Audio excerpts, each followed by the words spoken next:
Cari fratelli e sorelle, 사랑하는 형제자매 여러분 안녕하십니까? abbiamo finito 우리는 le catechesi, 성 요셉에 관한 교리교육 가르침을 마쳤습니다. cominciamo 오늘은 le catechesi 곧 오늘부터는 a ispirazione alla parola di Dio 하나님의 말씀의 e il valore 영감을 찾아서 노년의 가치와 의미에 관해서 성찰하도록 하겠습니다. 곧 노년에 관해서 생각해 보겠습니다. 몇십 년 전부터 vero e proprio nuovo popolo 이 노년, di anziani. 즉 노인들은 새로운 백성으로 등장했습니다. 인간 역사 속에서 이렇게 많은 노인들이 등장하기는 처음입니다. 그렇기 때문에 훨씬 더 자주 이분들이 버려질 위험에 처해 있습니다. 그 어떤 때보다도 많아진 숫자이면서도 그 어떤 때보다도 크게 버려질 위기에 처한 연령대입니다. 그래서 자주 노인들을 짐으로 여기고 있습니다. 팬데믹 초입의 비극적인 단계는 노인들이 가장 큰 희생을 치렀다는 것입니다. 그들은 이미 약하고 홀태받고 있었고, 그래서 산이들로 크게 취급하지도 않았고, 임종도 혼자 해야 했습니다. 또한 저는 여기 제가 보여드리는 이 노인들의 권리와 공동체 임무라는 소책자를 찾았습니다. 이것은 정부들이 출판한 것이고 교회에서 만든 것은 아닙니다. 병신도들이 만든 것인데 좋고 흥미롭습니다. 그래서 노인들이 권리가 있다는 것을 알 수 있도록 제작된 소책자인데 읽어보면 좋겠습니다. Assieme alle migrazioni, la vecchiaia è tra le questioni più 이민과 더불어서 chiamata 노년은 in questo tempo. 현 시점에서 가장 시급하게 해결해야 하는 인류 가족의 문제로 떠올랐습니다. 이것은 양적 변화만이 아니라 삶의 연령대에 관한 것입니다. 곧 이것은 Nell'apprezzamento della vita umana 인간 삶의 전체에 관한 이해와 인정을 위한 실제 기준점이 됩니다. 우리 자문해 봅시다. 서로 다른 연령대 사이에 우정과 동맹이 있습니까? 아니면 분리와 거부가 우선하고 있습니까? 우리 모두는 아이들과 젊은이들, 장년들, 노인들이 공존하는 세상에 살고 있습니다. 하지만 그 비율이 바뀌었습니다. 장수 인구가 늘었지만 세계 넓은 지역에서 유년기가 소량으로 분포되어 있다는 실정입니다. 이 부분에 관해서는 지난번 인구 감소에 대해 말씀을 드렸습니다. 이런 불균형은 많은 결과를 초래하였습니다. 즉 유일한 모델로서 젊음, 장년을 제시합니다. 지배문화가 하는 것입니다. 곧 개인이 스스로 일하고 항상 젊음을 유지한다는 것입니다. 그렇다면 정말 젊음이 삶의 온전한 의미를 담고 있고 반면 노년은 단순히 삶의 비워짐과 상실을 의미한다는 것이 사실이란 말입니까? 젊음만이 충만한 완전한 삶의 의미를 지니고 있고 노년의 삶은 모든 것이 다 비워지고 노쇠했다는 것입니까?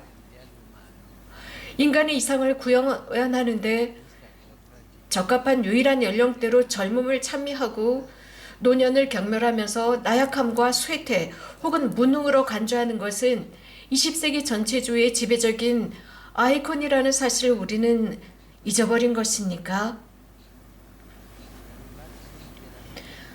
수면 연장은 개인과 가족, 사회의 스토리에 구조적 영향을 미칩니다. 하지만 우리는 자문해 봐야 합니다. 영성의 질과 즉 수명 연장의 영성의 질과 공동체 의식의 생각과 사랑의 대상 이 사실과 언행의 일치를 이루고 있는지 말입니다. 어쩌면 노인들이 타인들의 지출에 의해 생존에 집념한다는 이유로 미안해야 하는 걸까요? 혹은 모든 이에게 삶의 의미를 주는 선물을 주기 때문에 존경받을 수 있는 걸까요? 실상 소위 말하는 선진화된 문화에서 노년은 삶의 의미를 표현하는데 거의 영향을 미치지 못하고 있습니다. 왜 그럴까요? 왜죠? 이유는 노년은 특별히 제공할 만한 내용도 없고 그 삶의 의미도 없다고 여기기 때문입니다. 더 나아가 사람들이 이러한 노인들을 찾아뵙고 또 그들을 인정할 수 있는 공동체의 교육이 부족합니다. 결국 공동체 공간의 결정적인 일부분의 연령대로서 평생의 3분의 1에 이르는 지원, 곧 케어, 때때로 케어 돌봄이 존재하지만 존재를 위한 케어 플랜은 없습니다. 돌봄 지원은 있지만 이것이 그들이 완전한 삶을 살게 하는 플랜은 아니라서 공허하고 상상과 창의력이 부족합니다. 이런 생각에서 비롯되어 노인은 버리는 물건처럼 여겨지고 이러한 버리는 문화 속에서 노인들은 버리는 물건 취급을 당하고 있습니다. 젊음은 아름답습니다. 하지만 영원한 젊음은 매우 위험한 환각에 지나지 않습니다. 늙었다는 것도 아름답고 중요합니다. 좋습니다. 더불어 젊다는 것도 중요합니다. 세대 간의 동맹을 기억합시다. 이는 인류의 모든 연령대의 삶을 회복시키는 것이고 우리가 잃어버린 선물로서 버림과 생산성의 문화 속에서 다시 찾아야 할 것입니다. 하느님의 말씀은 이 부분, 곧 이 동맹이라는 부분에 관해서 많은 말씀을 해주실 수 있습니다. 조금 전 우리는 요엘 예언의 말씀을 들었습니다. 우리가 이 아련을 시작하면서 들은 말씀입니다. 노인들은 꿈을 꾸며 젊은이들은 환시를 보게 될 것이다 라는 말씀이었습니다. 이 말씀을 우리는 이렇게 해석할 수 있습니다. 노인들이 성령 앞에서 성령을 거부하고 자신들의 꿈을 무덤에 묻어버릴 때 젊은이들은 자신들의 미래를 열 수 있는 것을 보지 못하게 됩니다. 그러나 노인들이 자신들의 꿈을 젊은이들에게 소통할 때 젊은이들은 자신들이 무엇을 해야 할지 보게 됩니다. 그런데 젊은이들이 코앞에 닥친 비전만을 보느라고 고개를 숙이고 있다면 현재 자신들이 짊어져야 할 삶과 미래의 삶 속에서 고전을 면치 못할 것입니다. 또 노인들이 우울감에 웅크리게 되면 젊은이들은 더 깊이 스마트폰으로 웅크러들 것입니다. 물론 스크린은 켜져 있을 수 있습니다. 그러나 시간이 맞지 않게 수명은 단축될 것입니다. 팬데믹 속에서 가장 심각하게 영향을 받은 세대가 젊은이들의 세대가 아닐까요? 노인들은 언제든지 자신들이 의지할 수 있는 이미 살아온 삶의 자원을 가지고 있습니다. 그런 그들이 젊은이들의 환시가 사라져가는 모습을 지켜만 볼 것입니까? 아니면 따뜻하게 만든 꿈으로 젊은이들을 동반해 줄 것입니까? 그렇다면 노인들의 이런 꿈 앞에서 젊은이들은 무엇을 하게 될까요? 노년에 떠나는 오랜 여정의 지혜는 무심한 생존으로 소모되지 않고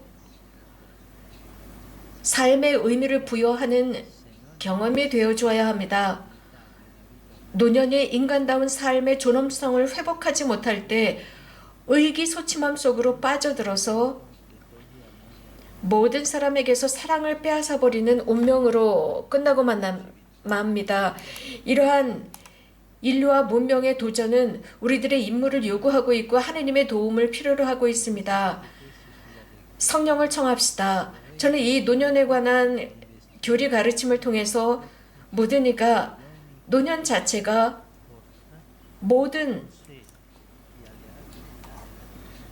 연령대에 가져다주는 선물을 위한 사랑과 생각을 투자하도록 격려하고자 합니다. 이것은 성숙과 지혜의 선물이 됩니다. 하느님의 말씀은 노년의 가치와 의미를 식별하도록 도와줄 것입니다. 성령께서 이를 허락해 주시고 우리에게 필요한 환시와 꿈도 허락해 주시기를 청합니다. 강조하고 싶은 것이 있습니다. 이미 이 아련을 시작하면서 들은 것처럼 요엘의 예언서에서 노인들의 지혜와 사회에서 살아온 스토리라는 위치를 차지하는 것뿐만 아니라 소통이라는 위치, 곧 젊은이들과의 소통의 위치가 있다는 것입니다. 젊은이들은 노인들과 소통하고 노인들은 젊은이들과 소통합니다. 이것은 인류를 위한 지혜를 전달하는 가교가 될 것입니다. 이러한 오늘의 성찰이 우리 모두에게 유익이 되고